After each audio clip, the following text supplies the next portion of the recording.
Hi, Hello, nice Mr. to meet you, J. Manny. How are you?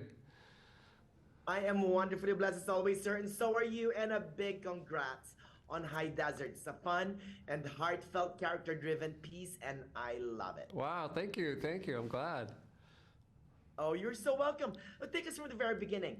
What got you interested in directing the series? I mean, you're only supposed to direct the pilot, right?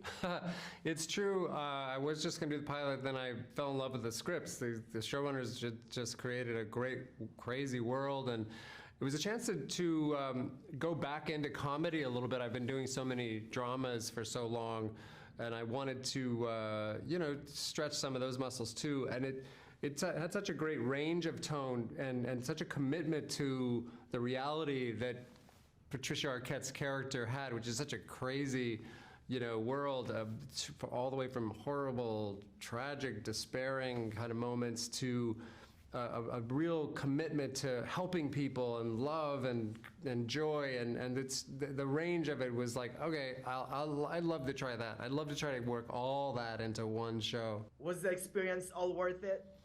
It's so worth it, especially when you get a cast like this, when you not only get to work with Patricia Arquette, but Matt Dillon comes in and plays her ex-husband, and Rupert Friend as Guru Bob, and Roach as her friend, and Brad Garrett, and Keira O'Donnell, and Christine Taylor. Like, Bernadette Peters is in our show. Like, when does it get bad? What is there not to love about stepping on the set with Bernadette Peters, talking to Matt Dillon and Patricia Arquette? That's right. Now, you know what, Mr. J, to me, the high desert of the title here is Patricia Arquette's character, I think. I mean, she's a little prickly, she's a little dry, a little Yeah. arid, but she's also full of wonder and longing, I Yeah. think. She's the cactus flower. That's why the cactus flower is the essential motif. She ends up talking to the flower high on acid at some point, but it stood for everything that her character is in a thorny, dry, sometimes,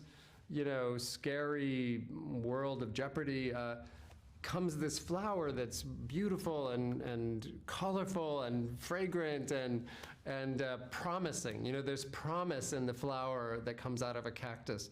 And that's who she is. You can knock her down, you can get her addicted to stuff, you can get her arrested, but she's not going to give up, and she might come out and delight you so much you fall in love with her.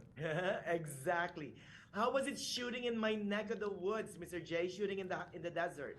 It's my neck of the woods too, and I have been away from it too long. I grew up in Albuquerque, New Mexico, in the high desert, right in the middle of the cacti and the coyotes and the rattlesnakes, and the beauty of the desert too, the sky and when we were there in the winter, it snowed in Joshua Tree. So the Joshua tree is covered in a frost, it's a magical world, and the sense of place was really important to me. I wanted to capture everything we just talked about the contradictions of the desert, but why that was the perfect setting for a character like that who's capable of coping with hardship, but is always going to surprise you and delight you. Oh, a big congrats on High Desert again, Mr. J.